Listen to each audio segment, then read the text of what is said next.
बिस्मिल्लाहिर्रहमानिर्रहीम अस्सलाम वालेकुम रहमतुल्लाहि व बरकातुहू। उम्मीद है कि सब खैरियत से होंगे जी। करते हैं जी आज का व्लॉग शुरू।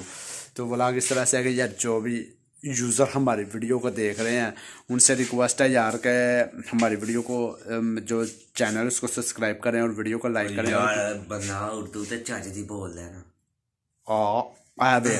ऐसा लाओ जरा मैं उर्दू में बात कर रहा हूँ तो जिन्ने मैं उर्दू च कहना भी चज दी बोल लेने वो आप ही पंजाबी बोली जान रहा। कमाल यार कमाल लैवल कादा हो गया यार की हो गया। जा कम कर जाके मैनू वीडियो बना दे कितों आ गया उठ के सवेरे सवेरे बिस्तरे यार। जड़ा भी साडी वीडियो वेखदा यार मेहरबानी करके सब्सक्राइब कर दिया करो, लाइक कर दिया करो, कमेंट कर दिया करो यार। तुहानू की तुहाडा की जांदा यार कि तुहानू कुछ 70-80 रुपये सानू लग जांदे 70-80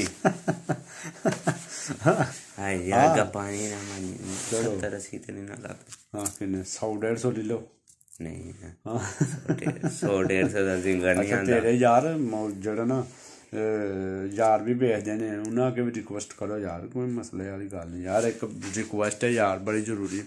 साडी यार सिटी खराब हो गई यार। को पता नहीं की मसला है कि यार को मकैनिक है दा को साडी वीडियो भेजदा कौन मैं तेरे को केसा का डब्बा नहीं खुलना कितों खुलना यार। वो सीढ़ियां का बॉक्स नहीं ओपन होना कितों होना यार हैं।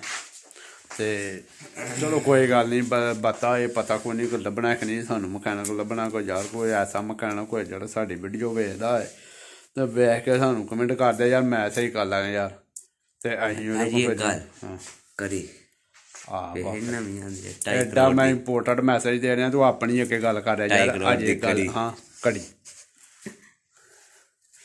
2.5 करोड़ दी तेरा भी है ओहदे वाला हिसाब हो गया। वो जेह्ड़ा टिकटॉकर ही एक की नाम ही ओहदा मिस्टर जैरी। हाँ मिस्टर जैरी। वो कंगा भी ओहदा 3-3 करोड़ दा ते मैं जेह्ड़ा ना वो की नाम लैंदे ने यार कंगा ते की वो कंगा ते जुत्तियां ते जनाब होर जेह्ड़ी भी चीज़ वेखनी वो 4-4 5-5 करोड़ दी है। किन्ने दी 6 करोड़ परफ्यूम किन्ने दी 5 करोड़ दी एह्दी घड़ी 2.5 करोड़ दी जे ऐ वेख लो ऐ घड़ी 2.5 करोड़ दी। वाह माशाल्लाह क्या बात है। अच्छा यार चलो सही है जे अगर हमारी वीडियो पसंद आई तो लाइक करना सब्सक्राइब कर। अच्छा है सब तो जरूरी चीज़ वेखे कुछ नजर आया थानू सानू जिन्होंने इंपोर्टेंट वीडियो बनानी पैंदी है अं कुर्सी रखी पिछले टिशुआं का डब्बा रखा वो रख गया ना ते वीडियो बनाने ठीक है कि नहीं। टिकटॉक की भी बनानी हो स्नैक जो भी ट्राईपोर्ट है साडा ट्राईपोर्ट है जी है जी वेख लो कैसा ट्राईपोर्ट बनाया है। तो बाकी चलो यार जो भी है शुक्र है अपनी जगह। तो अगर हमारी वीडियो पसंद है लाइक करना सब्सक्राइब करना ना भूलें। दुआ में याद रखिएगा। अल्लाह हाफिज़।